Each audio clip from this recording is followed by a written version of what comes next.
हा सूर्य निघला नसता तर आपल्याला हा उजाला दिसलाच नसता. दिसला असता का? रात्रीला दिसतो का सूर्य? नाही.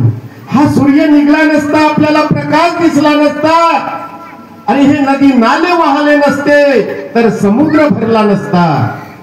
महान त्यागी बाबा जुमदेवजी जन्म आले नसते तर हा मानव धर्म भेटला नसता. मानव धर्म आपल्याला नसता भेटला है का? आणि मानव धर्म कसा भेटला? काहून भेटला आणि कसा भेटला? 26 नोव्हेंबर 1945 ला बाबांनी सोमवारा दिवशी टिमकी या परिसरात मंदिरामध्ये ज्योत लावली आणि परिश्रमाने ही कृपा तुम्हाला मला सर्वाला भेटली. चंदनापरी ते झिजले इमान बाबाने जागवले. मानव धर्मासाठी बाबांना रक्ताचे पाणी केले. आपण काय केलं? आपण काहीच नाही केलं. तरी आपण नितीन दादा कोपरे त्यांनी इथे 2 शब्द बोलले. तुमच्या लक्षात नसतील पण माझ्या लक्षात आहे. नितीन दादा कोपरे इथं बोलले, खरखर बोलले, नियमावलीच्या विचारावर बोलले.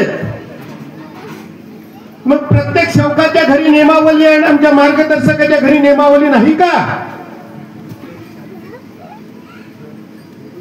सर्व सेवकाच्या घरी नियमावली आहे, आमच्या मार्गदर्शकाच्या घरी नियमावली नाही का? मंडळाशी नाही जमलं तर निवासस्थान. अरे निवासस्थान मध्ये नाही जमलं तर पालोरा आश्रम नाही. नियमावली नाही का? वानवा तुम्ही आमच्या भागाले नाही का? नियमावली नाही का? आहे ना. आता त्या दिवशी तुमच्या नागपूर मध्ये सोडतात पालोरा आश्रम येऊन जाईन झाले. हो शंकरजी सोनटक्के चंदू पटोलेची युवाई काम ठेवलं. कुटुंबात आणि शोकात एकता आहे का? काय बिघडवलं होतं मंडळाने तुमचं? मंडळ समजला का? नाही समजलं. अरे कितीदा मी डोळ्यानं पाहिलेल्या गोष्टी सांगतो. ज्येष्ठ मार्गदर्शक राऊत गुरुजी आणि जगन्नाथजी सोनकुसरे यांचा कितीतरी तेजोर अपमान झालेला आहे. त्यांनी सोडलं का मंडळाला? नाही, त्यांनी नाही सोडलं.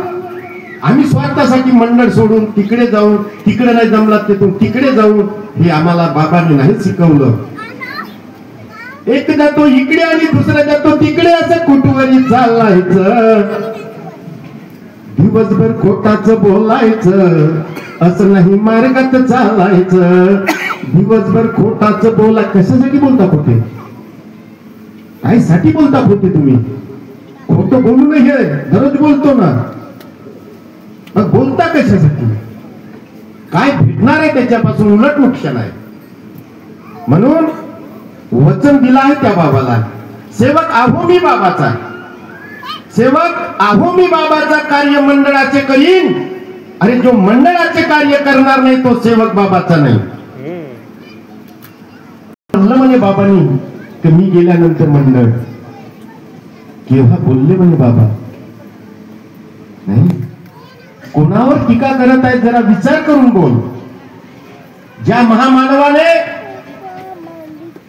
चंदनापरी देह झिजवले, इमान बाबाने जागवले, मानव धर्मासाठी बाबाने रक्ताचे पाणी केले, अशा महामानवाचे तुम्ही विचार बाजूला ठेवले स्वतःच्या स्वार्थासाठी. असं होणार नाही.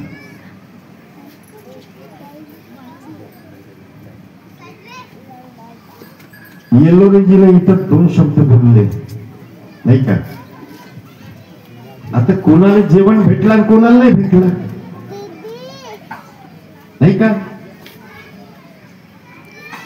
पण पूर्णच पोट भर नको जेव जा, थोडीफार जागा ठेव जा, कारण तिकडे बी गंज मांडले आहेत नाही का? नाही तर येतच पोटभर जेवण नसतो. जेवण कुठं खाणं नाही. त्यांनी सांगितलं येलोरेजीनं इथं जेवण भेटणार आहे. जेवण कशाच भेटणार आहे? दोन्ही डोळ्याने आंधळा मुलगा होता, बाबाच्या मार्गावर आला, दोन्ही डोळे भेटले. नामदेवजी मुंडले चापेगडीचा त्याला पायच नव्हता, पाय होते परंतु टोंगऱ्याने चालत होता. बाबाच्या मार्गावर आला, त्याला पाय भेटले. पुरुषोत्तमजी वैरागडे रायपूरचे, त्यांच्या पायाचा मास करून पडलेला होता, बाबाच्या मार्गावर आला, त्याच्या पायाला मास आला. मी पुत्रिकाला पुत्र भेटलं, आंधळ्याला डोळा भेटलं, लंगड्याला पाय भेटलं, सर्वच काही तुम्हाला भेटलं, तरी पण आपण कसे आहोत? नाही, आपण कार्य कसे केले पाहिजे